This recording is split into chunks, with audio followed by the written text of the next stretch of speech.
नमस्कार श्रोतो, स्वागत है आप सभी का हमारे अपने YouTube चैनल वेद अभ्यास में। आज के वीडियो में हम देखने वाले हैं श्रीमद् भागवत गीता का अध्याय 8वां, अक्षर ब्रह्म योग। अर्जुन ने पूछा, हे पुरुषोत्तम, यह ब्रह्म क्या है, अध्यात्म क्या है, कर्म क्या है, अधिभूत किसे कहते हैं और अधिदेव कौन कहलाते हैं? हे मधुसूदन, यहाँ अधियज्ञ कौन है और वह इस शरीर के किस प्रकार से स्थित रहता है और शरीर के अंत समय में आत्मसंयमी मनुष्य द्वारा आपको किस प्रकार जाना जाता है? श्री भगवान ने कहा, जो अविनाशी है वही ब्रह्म दिव्य और आत्मा के स्थिर भाव से अध्यात्म कहलाता है, तथा जीवों के वह भाव जो कि अच्छे या बुरे संकल्प उत्पन्न करने उन्हें भाव का मिट जाते हैं, कर्म उसे कहलाते हैं। हे शरीरधारियों से श्रेष्ठ अर्जुन, मेरे अपार प्रकृति जो कि निरंतर परिवर्तनशील है अधिभूत कहलाते हैं, तथा मेरा वह विराट रूप जिसमें सूर्य चंद्रमा आदि सभी देवता स्थित है वह अधिदेव कहलाते हैं। और मैं ही प्रत्येक शरीरधारी है कि हृदय में अंतर्यामी रूप स्थित अधियज्ञ हूँ। जो मनुष्य के अंत समय में मेरा स्मरण करता हुआ शरीर बंधन से मुक्त होता है वह मेरे ही भाव को अर्थात मुझे ही प्राप्त होता है, इसमें कुछ संदेह नहीं है। हे कुंती पुत्र, मनुष्य अंत समय में जिस जिस भाव का स्मरण करता हुआ शरीर का त्याग करता है वह उसी भाव को ही प्राप्त होता है जिस भाव का जीवन में निरंतर स्मरण किया है। इसलिए हे अर्जुन, तुम हर समय में मेरा स्मरण कर और युद्ध भी कर। मन बुद्धि में मेरे शरणागत होकर तू निश्चित रूप से मुझको ही प्राप्त होगा। हे पृतपुत्र, जो मनुष्य बिना विचलित हुए अपनी चेतना से योग्य में स्थित होने का अभ्यास करता है वह निरंतर चिंतन करता हुआ उस दिव्य परमात्मा को प्राप्त होता है। मनुष्य को उस परमात्मा के स्वरूप का स्मरण करना चाहिए जो कि सभी को जानने वाला है, पुरातन है और जगत का नियंता है, सूक्ष्म से भी अति सूक्ष्म है, सभी का पालन करता है, अकल्पनीय स्वरूप है, सूर्य के समान प्रकाशमान है और अंधकार से परे स्थित है। जो मनुष्य मृत्यु के समय अचल मन से भक्ति में लगा हुआ योग शक्ति के द्वारा प्राण को दोनों भवों के मध्य में पूर्ण रूप से स्थापित कर लेता है वह निश्चित रूप से परमात्मा के उस परम धाम को प्राप्त होता है। वेदों के ज्ञान जिस अविनाशी कहलाते तथा बड़े बड़े मुनि सन्यासी जिसमें प्रवेश पाते हैं वह परम पद को पाने की इच्छा से जो मनुष्य ब्रह्मचार्य व्रत का पालन करते हैं उस विधि को तुझे संक्षेप में बताता हूँ।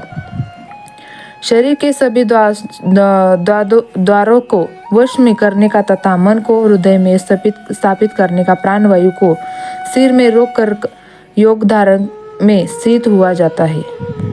इस प्रकार ओमकार रूपी एक शब्द ब्रह्म का उच्चारण करने मेरा स्मरण करता हुआ शरीर को त्याग कर जाता है वह मनुष्य मेरे परम धाम को प्राप्त करता है।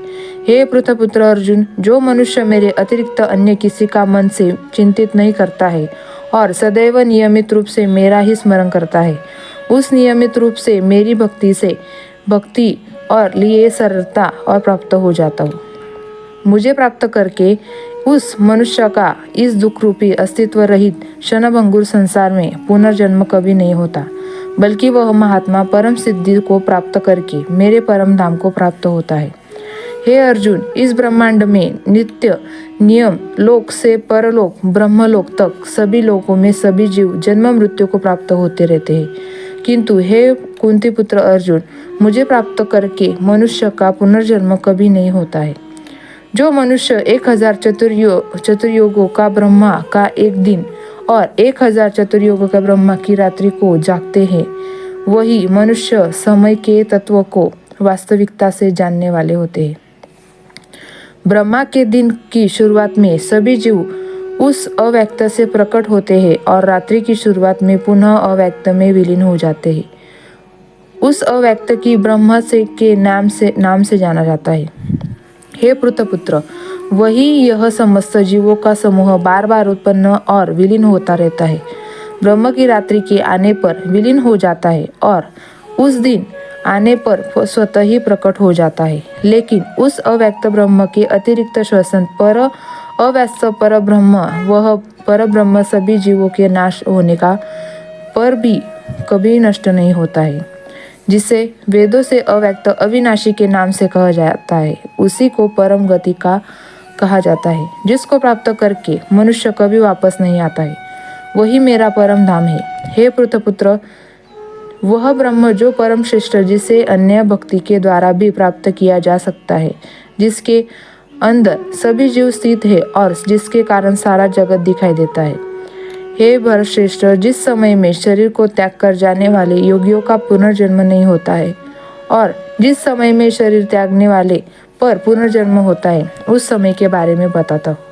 जिस समय ज्योतिर्मय अग्नि जल रही हो, जिस दिन का पूर्ण सूर्य प्रकाश और शुक्ल पक्ष पर चंद्रमा बढ़ रहा हो और जब सूर्य उत्तर दिशा में रहता है, उन 6 महीनों के समय में शरीर का त्याग करने वाले ब्रह्मज्ञानी मनुष्य ब्रह्म को प्राप्त होते हैं।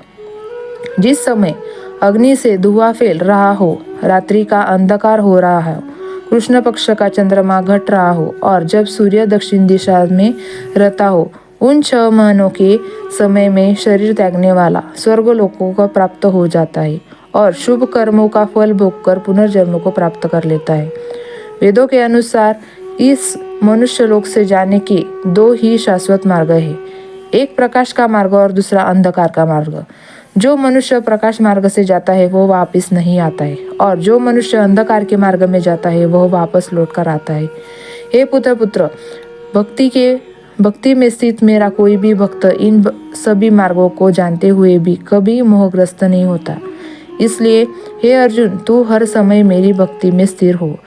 योग में स्थित मनुष्य वेदों की अध्ययन से, यज्ञ से, तप से और दान से प्राप्त सभी पुण्य फलों को भोगता हुआ अंत में निश्चित रूप से तत्व से जानकर मेरे परम धाम को ही प्राप्त कर लेता है, जो कि मेरा मूल निवास स्थान है।